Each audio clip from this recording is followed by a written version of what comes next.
I'm sitting in the back seat of Marcus's Uber, and he's telling me to get under the blanket. Just hide. Don't let anyone see me.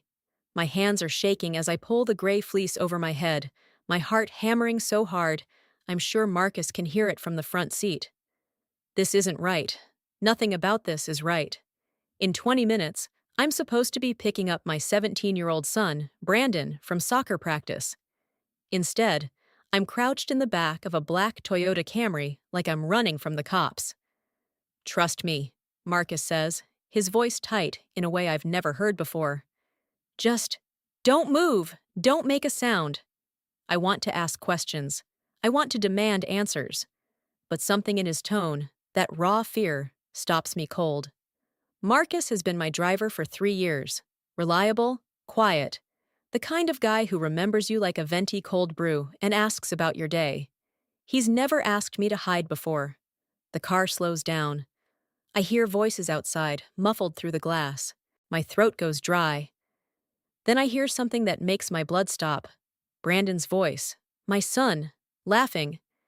But he's not at soccer practice. And he's not laughing about normal teenager stuff. There's something else in that laugh. Something cruel. Something I don't recognize. Yo, that's crazy, Brandon says to someone I can't see. My mom thinks I'm at practice. She has no idea what's actually. The car pulls forward, and his voice fades. But those words hang in the air like poison gas. I pull the blanket down slowly, my mind racing. What does he mean? She has no idea? What's actually happening? 3 weeks earlier, everything was normal. Perfect even. Our house in Riverside Hills is a 4-bedroom colonial with a 2-car garage and a mortgage that makes me work 50 hours a week as a regional sales manager for a pharmaceutical distribution company. The HOA fees are brutal, $340 a month. But the neighborhood is solid. Good schools, tree-lined streets, the kind of place where people wave at each other and actually mean it. My name is Jennifer Hartley. I'm 43, divorced for 5 years, and I've built a life that looks exactly like what I wanted when I was 22 and still believed in fairy tales. The difference is, this version is real. I earned it. Brandon is my only child, born when I was 26, before everything fell apart with his father, David. David was a contractor, charming, handsome, completely unreliable, with money and faithfulness. By year 7 of marriage, I'd caught him texting his secretary and had already maxed out a credit card paying for his business expenses that turned out to be weekend trips to Vegas. The divorce was ugly, but it was worth it. I got primary custody, he got every other weekend, and I got my sanity back. For the past 5 years, it's been me and Brandon against the world. I packed his lunches, drove him to soccer tournaments, helped him study for his SATs. We had dinner together every single night, a rule I enforced like it was in the Constitution. Real food, no phones at the table. It was our time. Brandon grew up good, tall like his dad, but with my dark hair and my temperament, steady, thoughtful, kind to people. He volunteered at the animal shelter sophomore year. He was on the varsity soccer team. His GPA was 3.7. College scouts were already sniffing around. The University of Colorado was his dream. I was so proud of him, I sometimes couldn't believe he was actually mine. On Tuesday of that week, the week before Marcus told me to hide, I picked Brandon up from soccer practice at 5:15 p.m., like always. He threw his equipment bag in the back seat, collapsed into the passenger seat, and said, "Mom, I'm starving." "I'm making your favorite," I said. "Grilled chicken with that lemon butter sauce you love." "You're the best." He pulled out his phone, and I noticed something I'd never seen before. He quickly switched screens when I glanced over. Not aggressive about it, just quick. Defensive. I didn't say anything. He was 17, privacy was normal, but something small and cold settled in my chest. That night at dinner, he was quieter than usual, distracted. I asked him about tryouts for the club team next season, and he gave me one-word answers. Halfway through the meal, his phone buzzed. He looked at it, and I swear I saw him blush. "Everything okay?" I asked. "Yeah, Mom, fine. Just school stuff." That was Tuesday. By Thursday, I was noticing other things. He was staying late at practice, or so he said. When I tried to surprise him by picking him up early, Coach Henderson said Brandon had left an hour before I arrived. When I asked Brandon about it, he said he'd gone to Tyler's house to study. I called Tyler's mom, Lisa, casually, like I was just confirming plans. Lisa said Brandon hadn't been over in weeks. My chest got tighter. Friday morning, I was in the kitchen making coffee when Brandon came downstairs in his school uniform. Polo shirt, khakis, the whole thing. But something was off. He looked tired, like he hadn't slept, or had slept badly. And when he hugged me goodbye before heading to school, I could smell cologne on him. Expensive cologne. Not the body spray he usually wore. New cologne? I asked, trying to keep my voice light. Huh? Oh, yeah. Tyler got it for me. Birthday gift, even though my birthday isn't until next month. He left before I could ask more questions. That afternoon, I did something I'm not proud of. I went into Brandon's room and looked through his things. Not his phone. I wasn't ready to cross that line. But his desk, his backpack, his closet. I found nothing. No evidence of anything wrong. Just a normal 17-year-old boy's room. Soccer posters, textbooks, a half-empty box of condoms under his mattress that made my stomach flip but also felt like normal teenage stuff. I told myself I was being paranoid, overprotective, a divorced mom who'd been through something traumatic and was projecting her fears onto her innocent son. But I couldn't shake the feeling that something was wrong, so I called Marcus. Marcus had been my driver for 3 years because I started using Uber regularly after a DU. I scare with one of my coworkers at a conference. I decided I wasn't going to drink and drive, ever, and I wasn't going to ride with people who did. Marcus was always available, always professional, and Brandon liked him.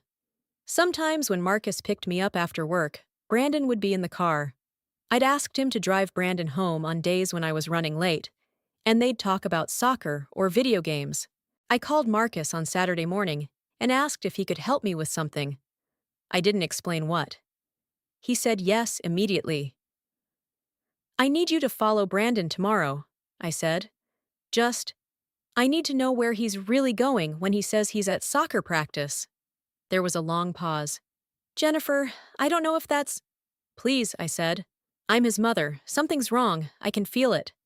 Another pause. Then, okay, I'll do it. But whatever we find, you need to be ready for that.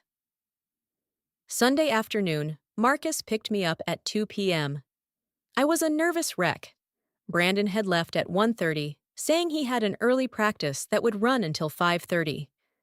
I'd watched him load his equipment bag into the car, watched him drive away in his used Honda Civic that we'd bought him for his 16th birthday. He's heading toward the highway, Marcus said, watching the GPS on his phone, not toward the soccer fields. My stomach dropped. Follow him, I said. We drove for 15 minutes.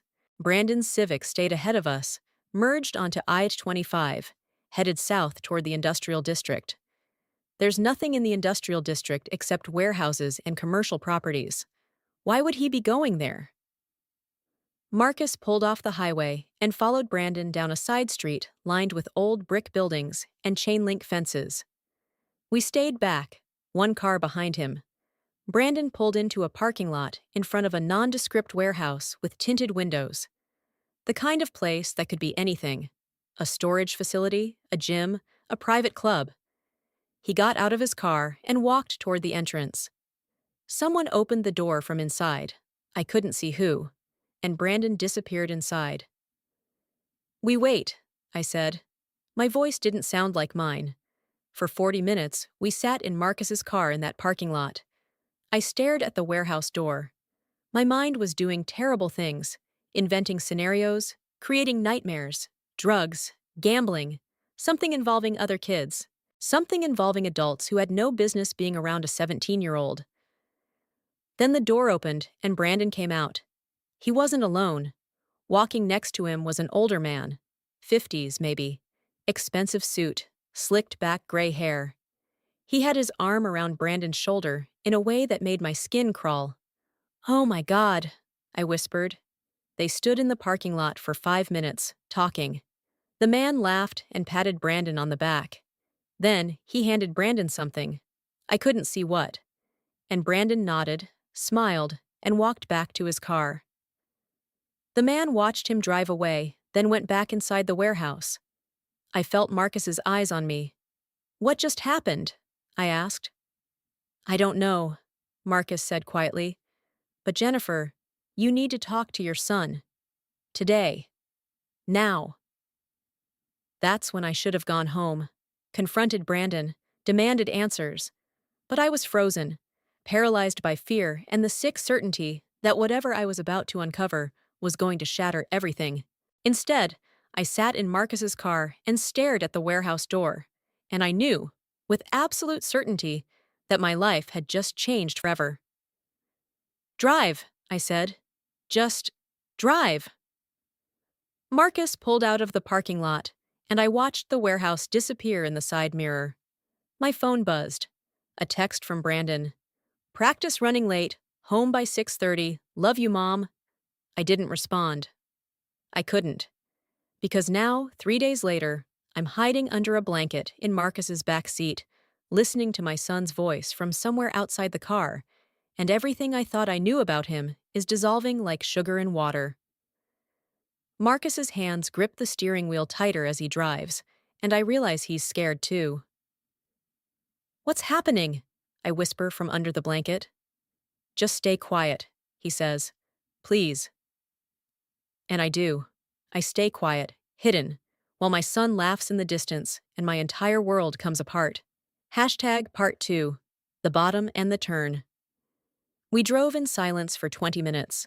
I stayed under that blanket, my heart hammering so hard I thought it might break through my ribs. The car turned corners, stopped at lights, and all the while I was trapped in darkness with nothing but my own spiraling thoughts. Brandon's voice kept echoing in my head. "She has no idea what's actually—" What is actually happening? "We're clear," Marcus finally said. His voice was shaky. "You can come out." I pulled the blanket down slowly, gasping like I'd been holding my breath underwater. We were parked in an empty lot behind a strip mall on the other side of town. The afternoon sun was harsh through the windows, and my eyes watered as they adjusted. "What did we just see?" I asked. Marcus gripped the steering wheel so hard his knuckles went white. "I don't know exactly, but I know that warehouse. I know the man who owns it." "How do you know him?" "Because before I was an Uber driver, I worked security, and that place—" He turned to look at me, and his eyes were full of something that looked like pity. "That place is bad news, Jennifer. Really bad news." My stomach twisted. "What kind of bad news?" "The kind I can't say out loud in a parking lot. The kind that gets people hurt if they talk too much." He paused, working his jaw. "But I know someone, a detective. Retired. But he still has contacts. If you want to know what Brandon's involved in, we need to talk to him." "I want to know now," I said. My voice was steady, but my hands were shaking. "Tell me what you know." Marcus looked away. "That warehouse has been under investigation for years. Nothing ever sticks because the people running it are smart. Careful, but the rumors—" He trailed off. "Say it." "Sex trafficking," he said quietly. "Specifically minors. They run a recruiting operation, and they target kids, vulnerable kids, kids with divorced parents, kids looking for attention, kids who think they're special." The world tilted. I gripped the dashboard to keep from falling. "No," I said.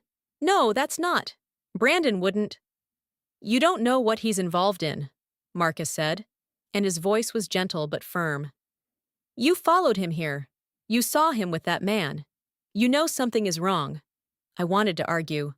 I wanted to say there had to be another explanation. But there wasn't one. Not really. Not that made sense. "Call the detective," I heard myself say. "Please." Marcus pulled out his phone and made a call. He didn't use my name, didn't give details, just said, "I need a favor," and then listened to the person on the other end for a long time. Finally, he said, "Tonight?" "Yeah, I can do tonight." He hung up and looked at me. "He'll meet us at 7. There's a diner on Maple Street. You know it? I nodded numbly. Rosie's Diner. I'd taken Brandon there for pie when he was 12. Don't go home, Marcus said. Don't talk to Brandon. Don't do anything that makes him think you know. Can you do that? I have to go home, I said. He'll be there by 6:30, he texted me. Then go home and act normal. Make dinner. Ask him about his day. Don't let him see that anything is wrong. And then tell him you're going out. Tell him you have a work emergency or something. I looked at Marcus. Really looked at him. He was risking something by helping me. I could see it in the way he kept checking his mirrors, the way his leg was bouncing with nervous energy. Why are you doing this? I asked. He was quiet for a moment. Because I have a daughter. She's 13. And I think about what could happen to her if someone wasn't paying attention. And I think about what would happen if I was that person who wasn't paying attention and someone else had to be the one to tell me. He looked at me. I'm doing this because no parent should have to find this out alone. I wanted to cry, but I couldn't. Something in me had frozen solid. The drive home felt like it took hours, but my phone said it was 4:47 p.m. when Marcus dropped me off a block away from my house. I walked the rest of the way, trying to compose myself, trying to figure out how to pretend that my entire life hadn't just shattered into pieces. Brandon's Honda Civic was already in the driveway. I sat in my car for 5 minutes before I got out. 5 minutes of breathing, of forcing my face into something neutral, of reminding myself that I had to be the adult here, that I had to be careful. When I walked into the house, Brandon was in the kitchen making a sandwich. He looked completely normal, completely innocent, like he hadn't been to a warehouse full of traffickers, like he hadn't been laughing about his mother, not knowing what he was actually doing. Hey, Mom, he said, looking up with a smile. You're home early. The smile killed me. It was so genuine. So, Brandon. Hey, buddy, I said, and my voice only shook a little. How was practice? Good. Ran some drills. Coach is working us hard for the end-of-season tournament. He took a bite of his sandwich. I'm starving. Are we doing dinner? Actually, I said, I got a call from work. There's a crisis with one of our distribution contracts. I have to go back to the office for a few hours. I'm sorry, honey. I know I promised we'd have dinner together. It was a lie that came so smoothly, it scared me. But Brandon just nodded. It's cool. I'll order something. Maybe Tyler can come over. Sure, I said. Order whatever you want. I went upstairs and locked myself in my bedroom. I sat on the edge of my bed and stared at my hands. They were shaking so badly, I couldn't hold them still. At 6:45 p.m., I told Brandon I was leaving. He called from the living room. Love you, Mom. Love you too, I said, and I meant it with every fiber of my being. Even now, even knowing something was terribly, terribly wrong. Rosie's Diner smelled like coffee and fried food. I'd ordered a cup of tea I couldn't drink when Marcus arrived with an older man in a gray sport coat. The man had kind eyes and gray hair, and when he sat down across from me, he didn't say hello. He just said, "Tell me everything." So I did. I told him about Brandon's mood changes, about the fake soccer practices, about the warehouse, about the man in the expensive suit with his arm around my son's shoulder. I told him about the text Brandon sent me saying he had no idea what he was actually doing. The detective, his name was Robert Chen, listened without interrupting. When I finished, he sat back and sighed heavily. The warehouse you described is part of a larger operation, he said. We've been investigating them for 3 years. The man who met with your son is named Vincent Moretti. He's a recruiter. He finds kids who are vulnerable, lonely, looking for attention, sometimes looking for money, and he brings them into the fold. Brings them where?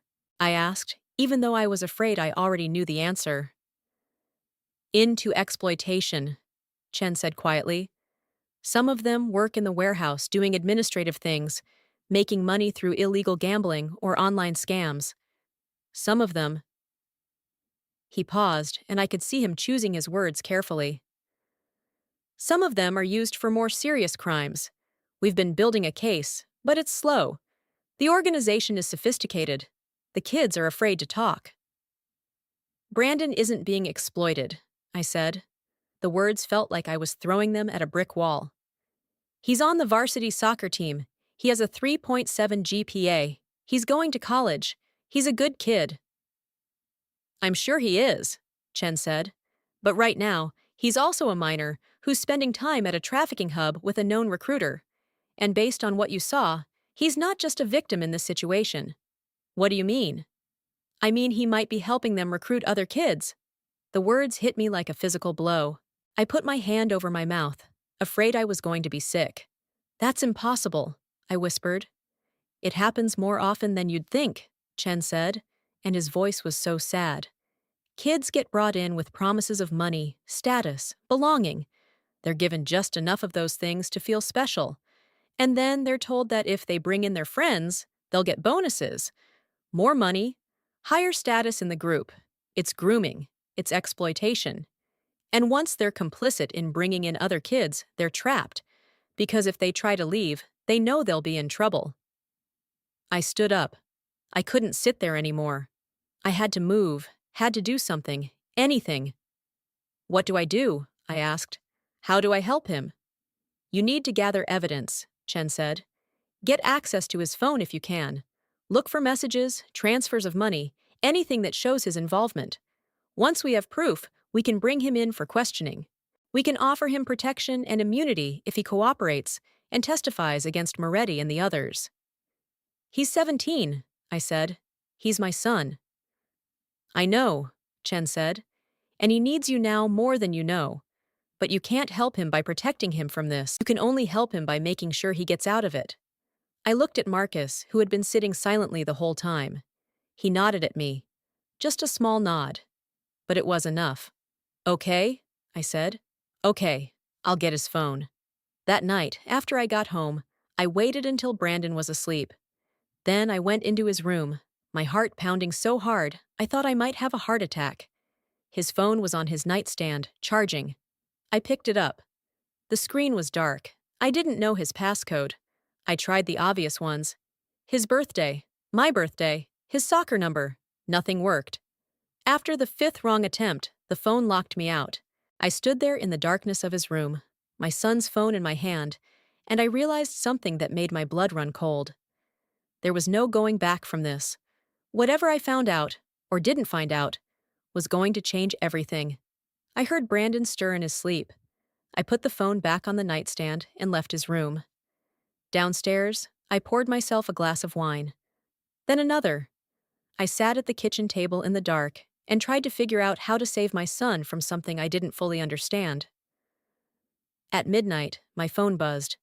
A text from an unknown number. Detective Chen needs to see you tomorrow. Important. Don't tell anyone. Marcus will pick you up at 2 p.m.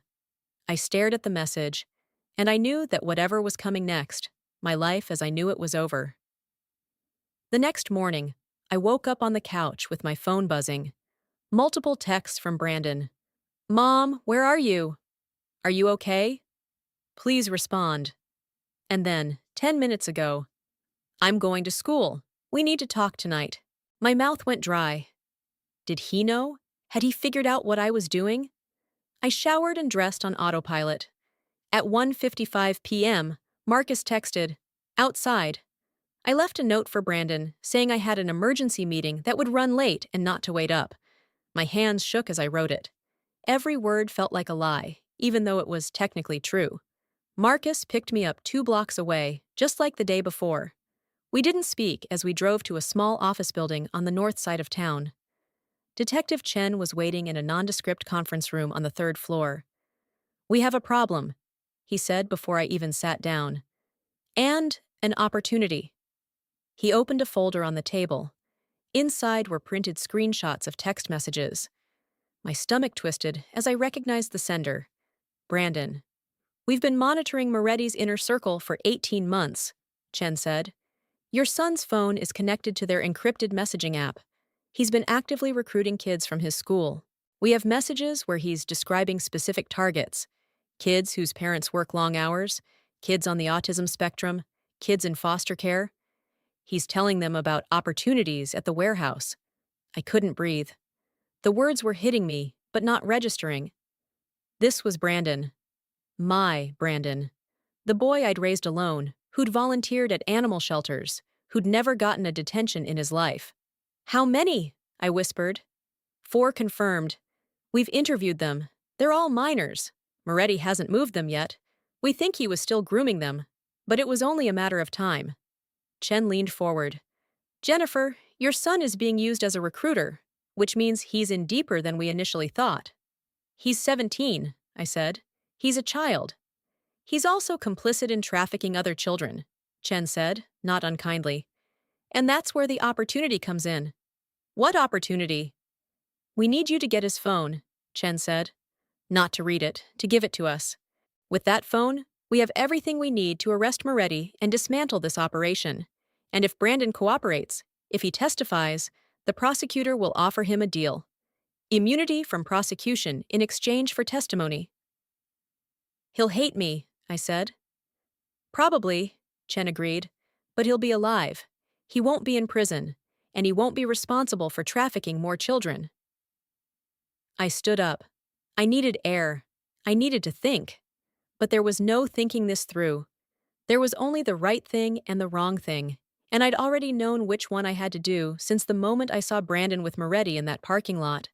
How do I get his phone? I asked. Tell him you need it because you're confiscating it as punishment, Chen said. Tell him you know he's been lying about soccer practice. Tell him anything. Just get it. That night, I waited until Brandon came home from school. He walked in at 3:30, backpack slung over one shoulder, and the moment he saw my face, I could see him calculating, trying to figure out what I knew. We need to talk, I said. About what? His voice was careful. Too careful. Your phone. Give it to me. What? Why? Because I know you're not at soccer practice, I said. My voice was steady, but my heart was shattering.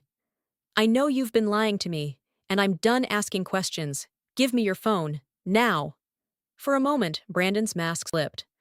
I saw something in his eyes that I'd never seen before. Panic. Fear. The face of a kid who knew he'd been caught doing something truly terrible. Mom, you don't understand. You're right. I don't. But I'm going to, and you're going to tell me everything. But first, the phone. He reached into his backpack and pulled it out. His hand was shaking. He tried to hand it to me, and then he pulled it back.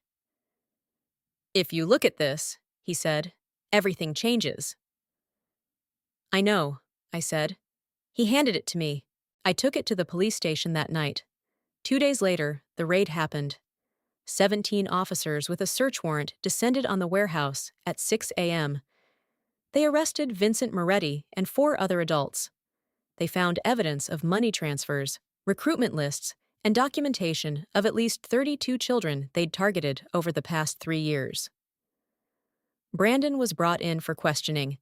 He was given a lawyer, a public defender named Sarah Kim, who specialized in juvenile cases. Sarah explained the immunity deal to him in my presence. He could testify against Moretti and the others, and in exchange, he wouldn't be prosecuted. Brandon broke down. I'd never seen my son cry like that before. Real tears. Real remorse. It took everything in me not to hold him, but I stayed across the table from him. He needed to feel the weight of what he'd done. Why? I asked him. Why would you do this? Because he made me feel important, Brandon said through his tears. Mom, I was so lonely. Dad never calls. You were always working. And Moretti, he said I was special. He said I had talent. He gave me money. He made me feel like I was part of something. He looked at me with red-rimmed eyes. I didn't think about the other kids. I didn't think about what would happen to them. I just thought about how good it felt to be wanted. I wanted to scream at him. I wanted to ask him how he could be so stupid, so cruel, so reckless. But instead, I said, you were wanted. By me. You were always wanted.